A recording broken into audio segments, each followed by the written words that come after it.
বন্ধুরা, অনেক রাত হয়ে গেছে কিন্তু তাও আমি এই ভিডিওটা করতে বাধ্য হচ্ছি।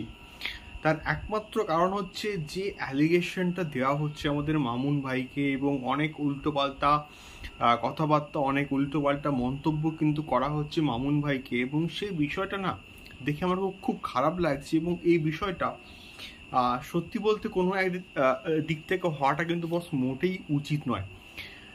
তার কারণটা হচ্ছে এক্স্যাক্টলি যে বাংলাদেশের এখন রাজনৈতিক পরিস্থিতি বলো বা যে বিষয়টা ঘটেছে, সে বিষয়টা সত্যি বলতে খুবই দুঃখজনক একটা বিষয়।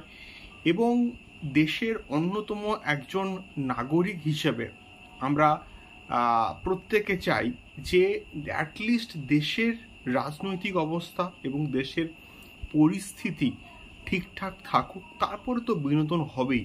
বিনোদন তো আমাদের সারা বছর সবসময় চলতেই থাকে, কিন্তু এইরকম একটা সিচুয়েশনে যদি দরদের কোনো রকমের একটা আপডেট আসতো, তাহলে সেটাকে সত্যি বলতে গ্রহণযোগ্য একটা বিষয়পত্র হতো।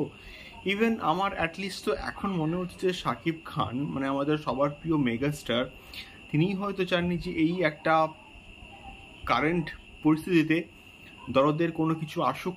এবং এর ফলে কি হবে, এর ফলে যদি আজকের আসতো তাহলে সেটা কোনো এক দিক থেকে অসম্মান করা হতো এই সমস্ত যে বিষয়টা আজকের ঘটেছে, এবং যারা মানে যাদের সঙ্গে এক্স্যাক্টলি ঘটেছে।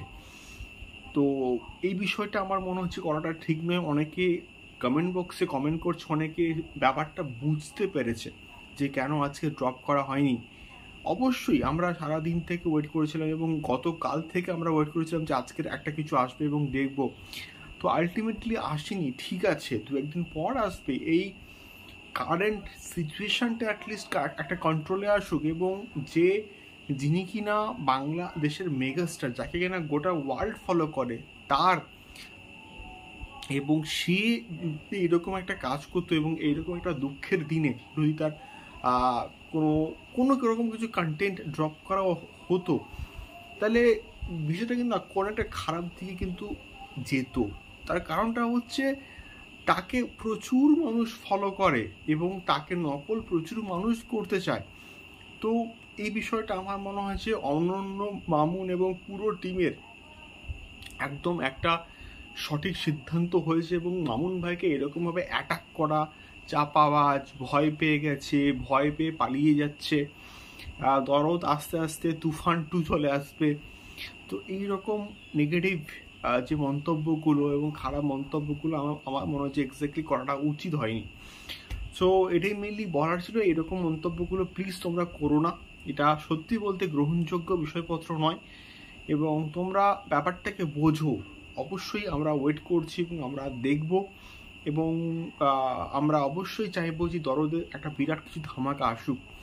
তোমাদের সম্পূর্ণ ব্যাপারটাকে নিয়ে কি মতামত অবশ্যই কমেন্ট করে শেয়ার করো। দেখা হচ্ছে পরবর্তী ভিডিওতে। টাটা।